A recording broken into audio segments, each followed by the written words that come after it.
மக்களே நெத்தலி கருவாடு எப்படி க்ளீன் பண்ணுறான்னு பாருங்கோ.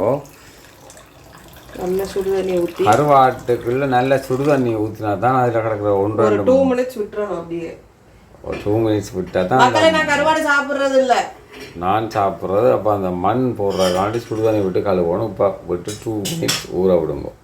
கருவாடு கழுவுறதுக்கு முன்னாடி அடுப்பில் கொஞ்சம் நல்ல பெரிய வெங்காயம் நீளமாக வெட்டி போட்டுக்கணும். Sunflower oil. கருவாடு சமைக்கிறதுக்கு நான் 2 சட்டி வச்சிருக்கேன் மக்களே, தீண்டத்தகாத சட்டிங்கிற மாதிரி.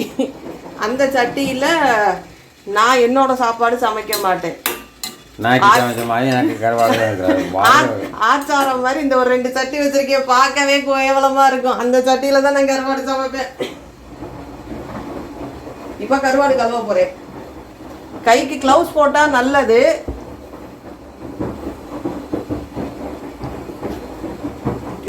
கருவாடுண்டா ஏன்னு வழுக்கு வைக்காது. ஆடு கோழியெல்லாம் சாப்பிட தெரியும். கையால கடைசியா கையால இப்ப நாரும். இது நான் யாருக்காண்டி சொல்லி தரேன்னா, இந்த கருவாடு பிடிக்காம சமைக்கிறாங்கல்ல அவங்களுக்காண்டி தான் இது நான் சொல்லி கொடுக்குறேன் மக்களே. இஷ்டப்பட்டவங்க எப்படியும் சமைச்சு சாப்பிடுங்க. தலையெல்லாம் புடுங்க தேவையில்லை. நெத்தலிக்கையெல்லாம் தானாக கழுவைக்கு தலையெல்லாம் போயிடும், மண்ணும் போயிடும். அப்படியே பொறிக்க வேண்டியதான்.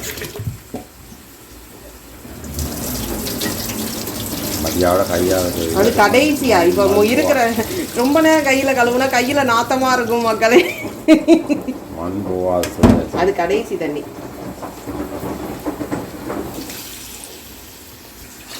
கைக்கு நல்ல பினாயில் டெட்டால் என்னென்ன இருக்கோ எல்லாம் போட்டு கழுவுங்க மக்களே.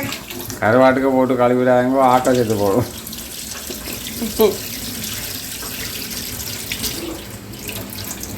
மண் கீழே கிடக்கு கரை தருது. அதான் மக்களே, இந்த வெங்காயம் லைட்டாக வதங்கினோடனே உப்பு போடக்கூடாது. லைட்டாக மஞ்சள் பொடி, மிளகாய் பொடி எல்லாம் போட்டு வதக்கணும். ரொம்ப முருகை வதக்கக்கூடாது. வீடியோகிராஃபர் அதுக்குள்ளே பிஸி ஆகிட்டார். நான் தான் சைக்கிள் கேப்பில் எடுத்துக்கிட்டு இருக்கேன்.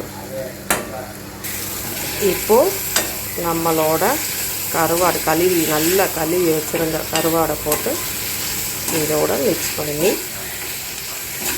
ரொம்ப விடக்கூடாது, கருகக்கூடாது. இதோட இவர் 1 சட்டி சோறு 1 சட்டி புட்டு சாப்பிடுவார். இங்கே புட்டு அதிகம் மக்களே.